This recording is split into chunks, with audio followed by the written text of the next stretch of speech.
Alright, today we're replacing a radiator on a 98 Infiniti I30, which is basically a souped up Nissan Maxima. The radiator is leaking right here at this seam where the aluminum connects to the plastic. Every day you could see coolant accumulating right here.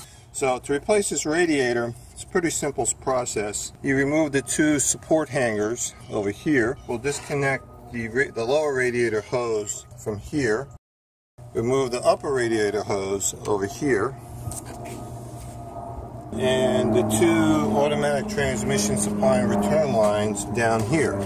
Then afterwards, we'll detach the electrical fittings to the radiator and AC condenser fan shroud, and then we'll be able to pull the whole radiator out of the car. So I'm going to use a Phillips head stubby screwdriver and release the tension and start the draining of the fluid. There we go. Now I'm going to go top side, remove the cap, and then the fluid will flow out faster.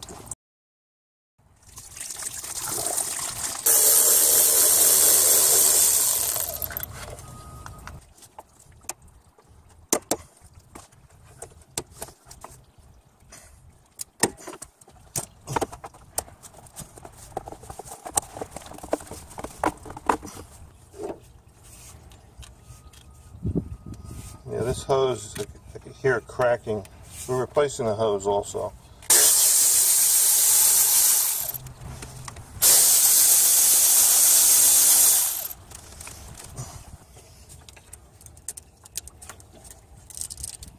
This is my specialty tool to break the tension of the hose to the hose fitting. Okay. Oh, look at that. Look at this. This is falling apart. Ugh.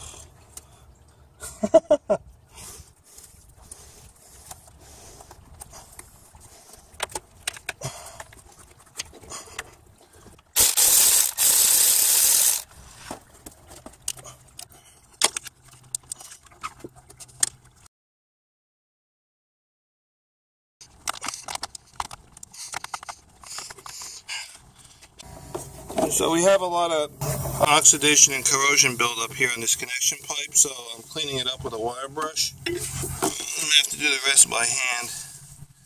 See all this corrosion right here? Yeah.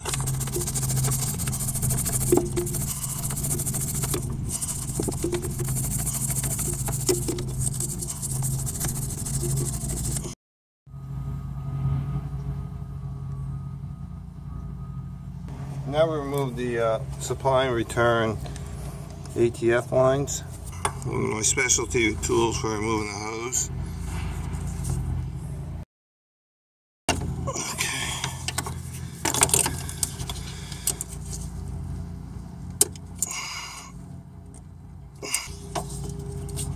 Okay. Now comes the electrical fittings.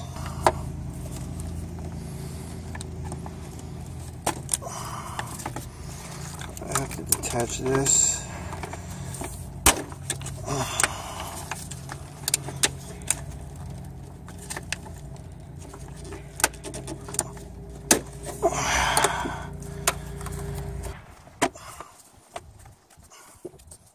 Okay, the radiator should be able to come out after I remove these two brackets.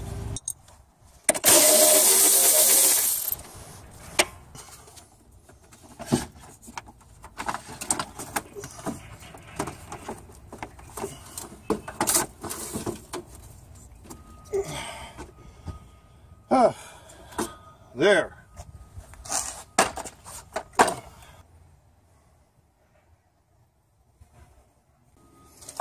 Okay, I'm going to transfer everything from here, the fan shroud and the hoses, to the new radiator.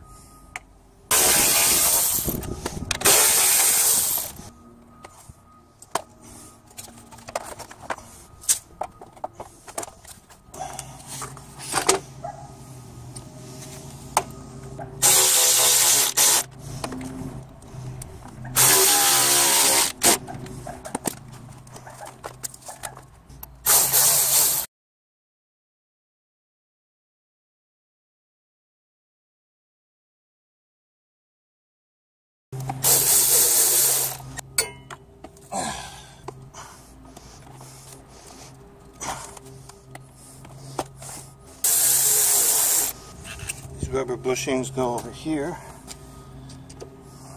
to mount the bottom of the radiator.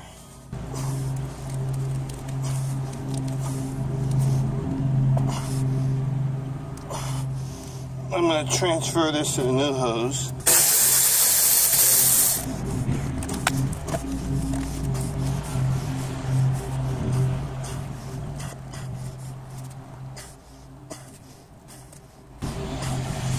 I'll use some silicone grease.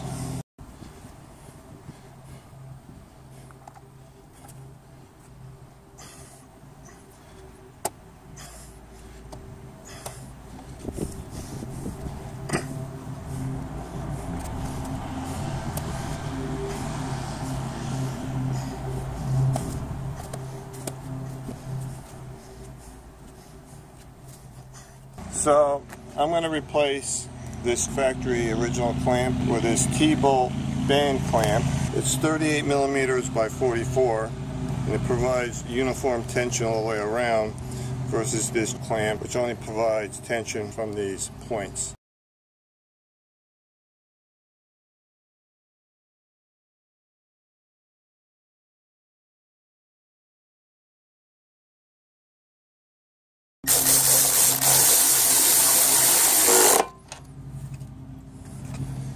I'm replacing this clamp for the ATF lines with just a regular hose clamp.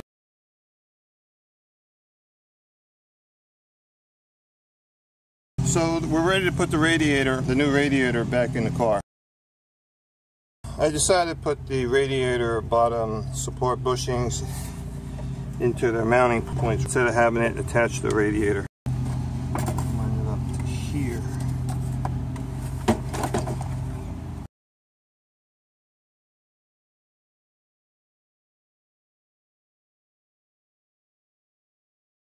Some dielectric grease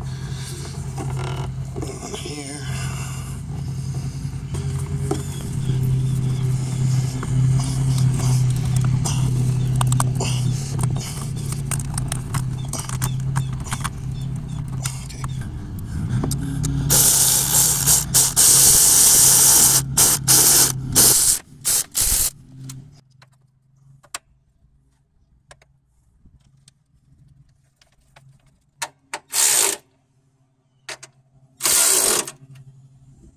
Put a little dielectric grease here and here.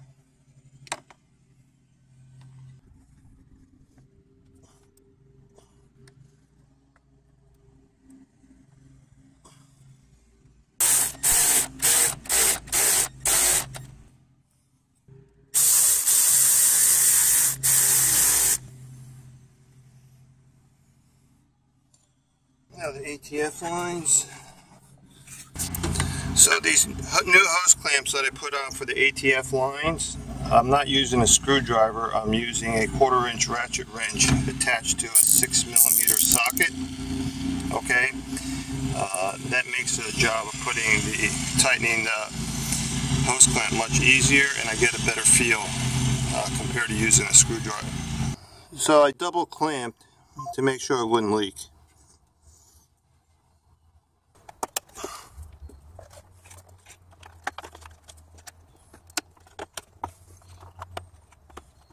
Goes over here.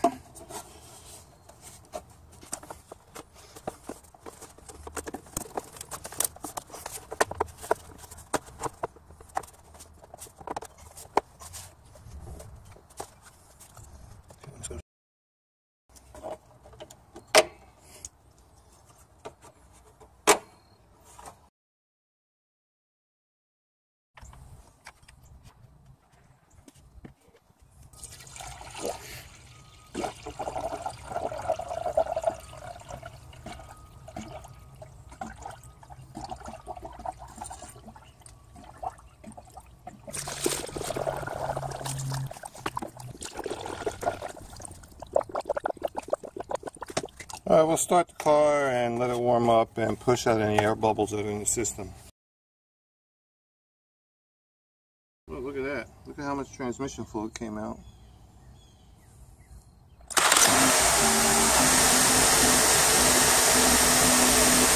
gotta wait till the engine warms up and the thermostat opens up. Then it allows the free flow of coolant through the whole system. Now the way this system works is, if the system was completely filled up with coolant, on initial startup, when the coolant expands, there'll be coolant overflow that will go through this tube and into the reservoir container. So the level of the coolant will rise in the container. The inverse happens when you shut the car off and the coolant starts to cool down. It will actually create a vacuum and then pull coolant back into the cooling system.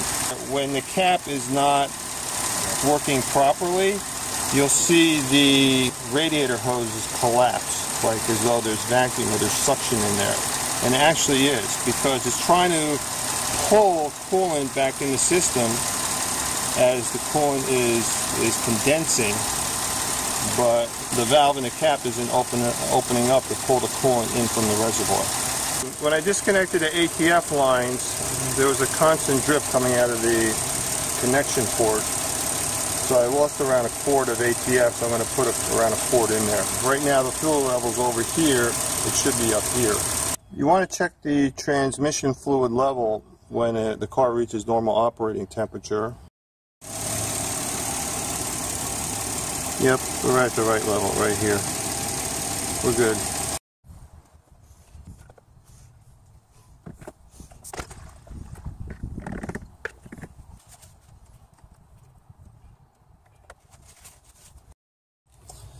And we're done.